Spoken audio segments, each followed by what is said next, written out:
ഡൽഹിയിൽ ദീപാവലി ആഘോഷങ്ങൾക്ക് ഹരിത പടക്കങ്ങൾ ഉപയോഗിക്കാൻ സുപ്രീം കോടതിയുടെ അനുമതി. രാവിലെ 7 മണി മുതൽ 8 മണി വരെയും രാത്രി 8 മുതൽ 10 വരെയുമാണ് പടക്കം പൊട്ടിക്കാൻ അനുമതിയുള്ളത്.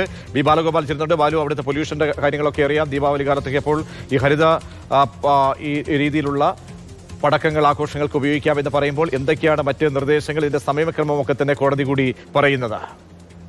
2019 സുപ്രീം കോടതി ഡൽഹിയിൽ ഈ പടക്കങ്ങൾ ഉപയോഗിക്കുന്നതിന് സമ്പൂർണ്ണ നിരോധനം ഏർപ്പെടുത്തിയിരുന്നു. ആ ഉത്തരവിൽ ഭേദഗതി വരുത്തിക്കൊണ്ടാണ് ഈ വർഷം ഈ ദീപാവലി ദിവസം പടക്കങ്ങൾ, ദീപാവലി ദിവസവും അതിന് തൊട്ട് മുമ്പിലത്തെ ദിവസവും പടക്കങ്ങൾ പൊട്ടിക്കുന്നതിന് നിബന്ധനകളോടുകൂടി സുപ്രീം കോടതി അനുമതി നൽകിയിരിക്കുന്നത്. ഹരിത പടക്കങ്ങൾ മാത്രമാണ് ഉപയോഗിക്കാൻ കഴിയുക എന്ന് കോടതി വ്യക്തമാക്കിയിട്ടുണ്ട്.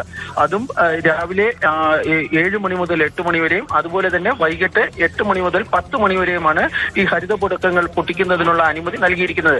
ഇന്നു മുതൽ ഒക്ടോബർ 21 വരെ ഈ ഹരിത പടക്കങ്ങൾ വിൽക്കുന്നതിനുള്ള അനുമതിയും സുപ്രീം കോടതി നൽകുകയും ചെയ്തിട്ടുണ്ട്. പക്ഷേ ഈ വിൽക്കുന്നത് ഉൾപ്പെടെയുള്ള കാര്യങ്ങൾക്ക് വ്യക്തമായ കുറച്ച് നിർദ്ദേശങ്ങളും കോടതി നൽകിയിട്ടുണ്ട്. അതായത് എല്ലാവർക്കും വിൽക്കാൻ വേണ്ടി കഴിയില്ല, സർക്കാരിന്റെ ലൈസൻസ് ഉള്ളവർക്ക് മാത്രമേ വിൽക്കാൻ വേണ്ടി കഴിയുള്ളൂ. അതും ഈ പടക്കങ്ങൾ വിൽക്കുന്നതുമായി ബന്ധപ്പെട്ട് QR കോഡിൽ, അതായത് പടക്കങ്ങളെ സംബന്ധിച്ചുള്ള വിശദാംശങ്ങൾ ആ വിൽക്കുന്ന സ്ഥലത്തുള്ള QR കോഡിൽ നമുക്ക് സ്കാൻ ചെയ്താൽ അതുമായി ബന്ധപ്പെട്ട കാര്യങ്ങൾ അറിയാം. തുടങ്ങിയ പല നിബന്ധനകളുടെ അടിസ്ഥാനത്തിലാണ് ചീഫ് ജസ്റ്റിസ് BR ഗവായ് ഇപ്പോൾ അധ്യക്ഷതയിലുള്ള ബെഞ്ച് ഇപ്പോൾ ഹരിത പടക്കങ്ങൾ ഉപയോഗിക്കുന്നതിന് അനുമതി നൽകിയിരിക്കുന്നത്.